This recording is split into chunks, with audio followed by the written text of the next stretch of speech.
Hey everybody out there, my name is Dragnix, and this is Phantom Breaker Battlegrounds. $11.99 on Steam, however, it's part of the Humble Bundle weekly pack this week, and it's why I wanted to highlight the game.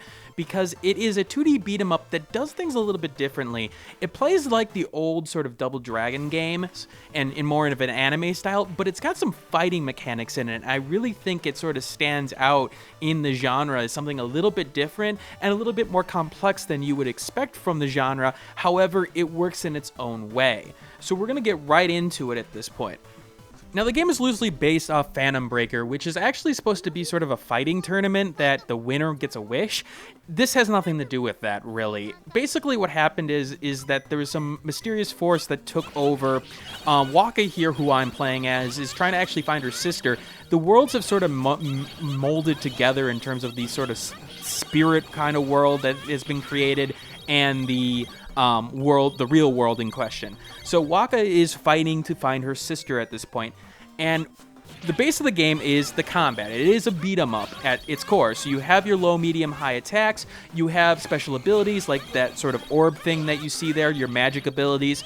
You have health as well as that energy bar. The energy bar can go up to 200%, the dark green being the 200% portion, and a light green being, like a light green being 100%.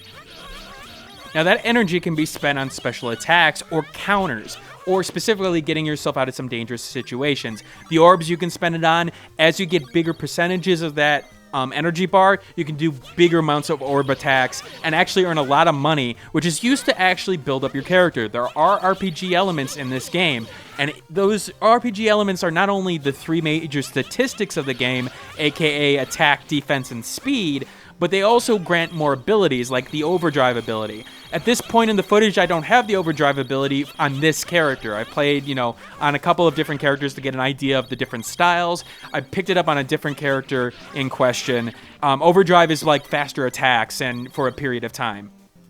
Now, the base combat does work, but you'll notice one thing different about other beat 'em ups. There are two planes of fighting. There's the front plane and the back plane. It creates this weird dynamic where you can sort of dodge to the back plane or move yourself to the back plane to dodge enemy attacks, but it can also cause a little bit of problems at times, as you'll see later on. The thing is that they stay in the foreground if you're in the back plane, and unfortunately that means that you may be like seeing a sprite in front of your face rather than anything else. Now, the money that's dropped in terms of the game is used to sort of, build up a score overall, but in addition, that's where you're going to get the major amount of your experience once you die. I do die once or twice during this run, and so you'll see me go to the experience screen to pick up more skills at that point. In terms of difficulty, I'm playing on the normal difficulty, and I think the difficulty is reasonable. What I like about this game in particular, and where I think its major strength lies, is that it's easy to play, but it's hard to master. The higher difficulties definitely test your knowledge, but in terms of normal, you can still play through the game as a brawler, just a basic brawler, basic beat 'em up. Hit that X button over and over and over and over again. Don't really even bother with, other attacks or, going anywhere special with the counters. Now, if you actually use those abilities, you can really take advantage of it. And again, at higher difficulties, you have to do that. But you can get some serious combos going once you get, sort of the groove of what's going on. As you saw there, I got a 60 combo. That's actually pretty low compared to what you can do. You can get up to 100, 200, 300 combos if you keep things going and if you sort of keep the rhythm of combat going. And in particular, if you use your skills. One of the things you'll notice in my fighting here is that I use that up ability to sort of juggle opponents over and over again. I find that juggling opponents in this game, sort of like a fighting game in question, really takes advantage of the fighting system in question if you can keep them up in the air, even more than other games of this type. As you see a fist through the wall there, that's just sort of normal in this universe. Of course it's going to happen. What this leads to is this sort of interesting strategy element of the game, which is actually a lot less typical in sort of brawlers. Usually brawlers, you have like space control and enemy control, go after the right enemy. But in here, you've got a complexity to it. In particular with some of the counter abilities and the ability to spend health to sort of emergency counter, to sort of break yourself out of a situation. is actually rather interesting, because if you don't, you have to spend a little bit of life on that emergency counter. That may be good and may actually deal less damage to you than if you let a combo that's hitting on you go on. And I like the sort of risk and reward there.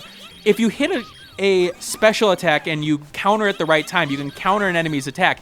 But if you miss it just a little bit and you start getting damage, then that emergency counter will bust in. So it really does sort of reward you for precision. And I haven't seen that kind of in a brawler like this for a long time. Now, talking about the aesthetic a little bit, it is an interesting sort of hand-drawn style. The pixel art on the main character here sort of contrasts weirdly against the backdrop a little bit and some of the other enemies. The other enemies aren't as pixelated as, our Waka here, but it somehow works. I like the art coloring in particular. Everything is vibrant, but it definitely works in terms of sort of coming together. As you see there, I use my emergency mode to get a little bit of a block and a counter on them to sort of get a combo going. In this case, I used it pretty well. I got them in the corner, sort of stun locked them, kept them up in the air, and lo and behold, they're damaged. Use my special attack there. You can get very, very high amounts of coins if you get it up to the hundreds and 200s portion. You have to collect the coins, though, so keep that in mind.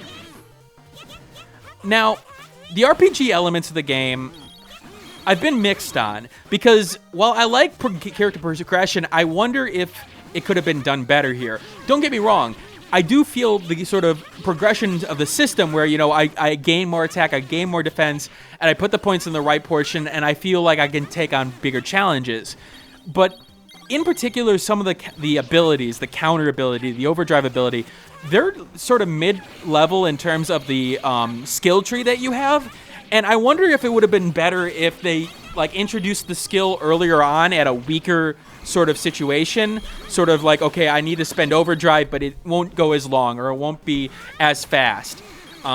Because you start learning abilities later on in the game, and you've already sort of gotten your groove into combat where you know the situation. It's great that it adds another mechanic, but that mechanic can be core to your experience, and you've already sort of gotten used to what's going on. 240 combo there. Again, if you like combos and you like sort of keeping things going, you'll really like this game.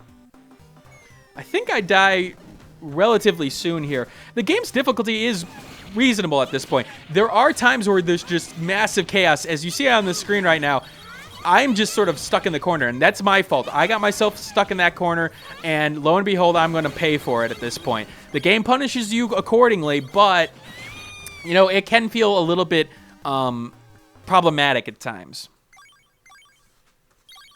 So we're going to go to the upgrade screen here first. I'm going to finish this level for you guys because I got a lot more to say about this game. Again, it's part of the Humble Bundle this week, and again, the first tier, meaning that you don't really have to spend a lot of money to get it, and I think it's definitely worth it. As you see there, my 3 stats, as well as my special abilities and things like that. So I can purchase Ground Cancel there. Overdrive is at the, second to last, or I can purchase the second level of the combo, which I do at this case. Again, it is a tree-like format, so I have to get the first parts of the tree in order to go further. Now, you'll notice here that if I were to jump in the back there, I mentioned before the dual lane system. Some of the enemies, in particular the big ones, can really screw you up in terms of that. And in particular here, they take up so much of the screen at times that it can be problematic. Like, I don't know what's necessarily going on in the back there. I don't know if there are enemies there. It's sometimes hard to keep track of what's going on in battle at times. But on the flip side, it does feel chaotic. This game is supposed to feel chaotic, and of course it does.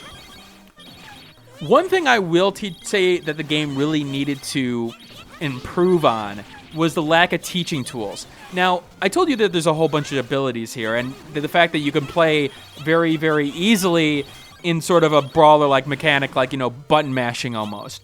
But it never really teaches you those high-level mechanics.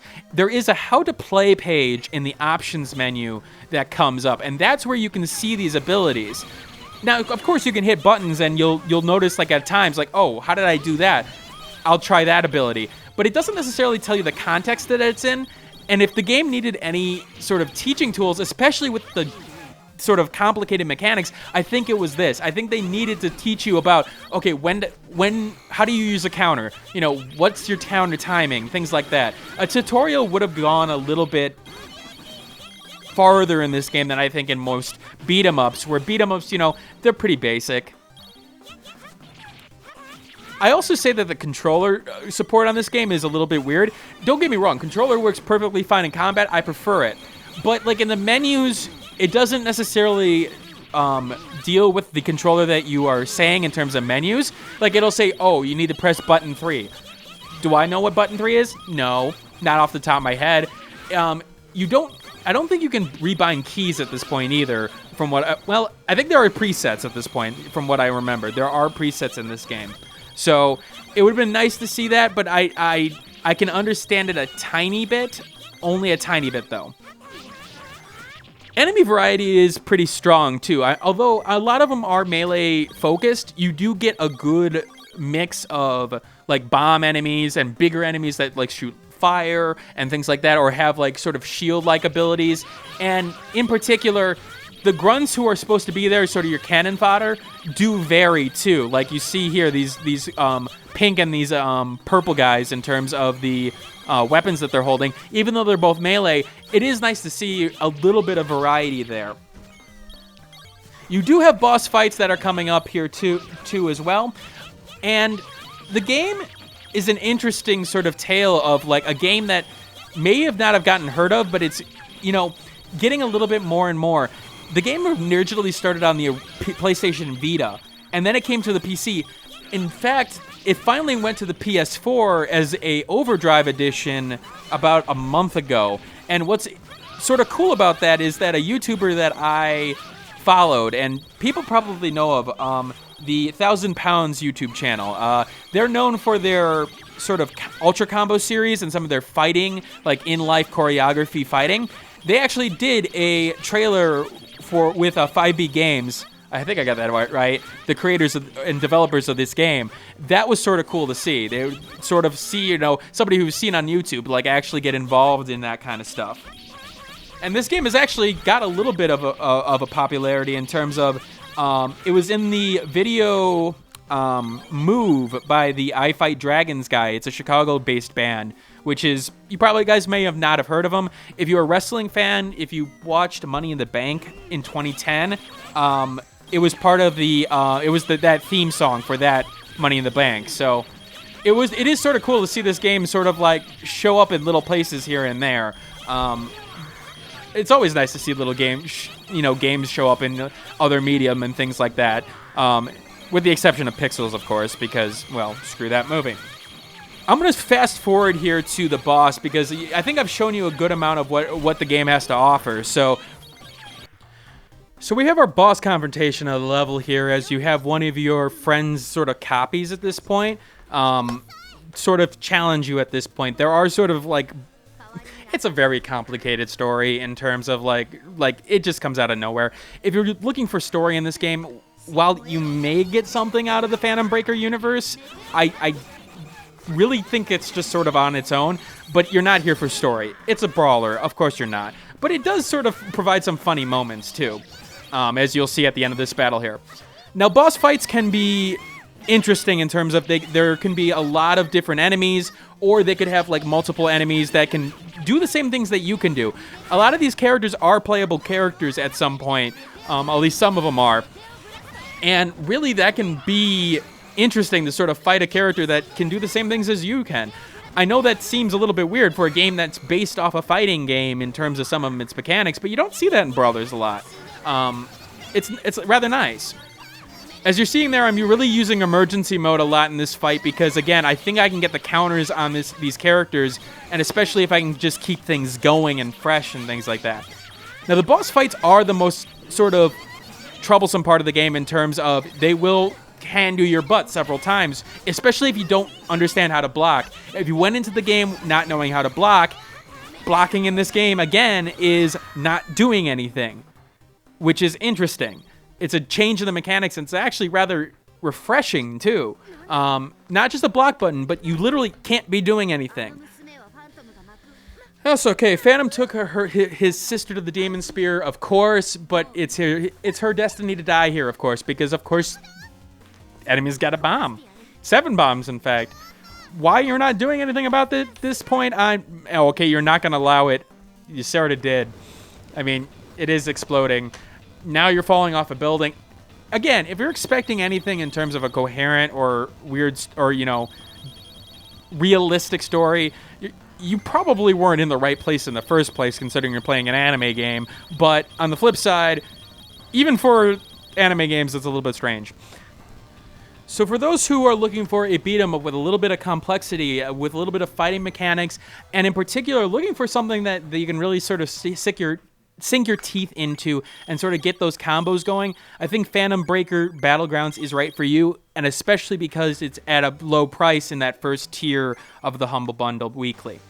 All right, this is Dragnix signing out. Again, I'm always looking for feedback, so leave it below. I'll leave the Steam review below. As always, like, comment, subscribe, and I will see you all later.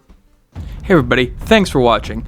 If you like this content and want to see more of it, you may want to hit that subscribe button on the left-hand side.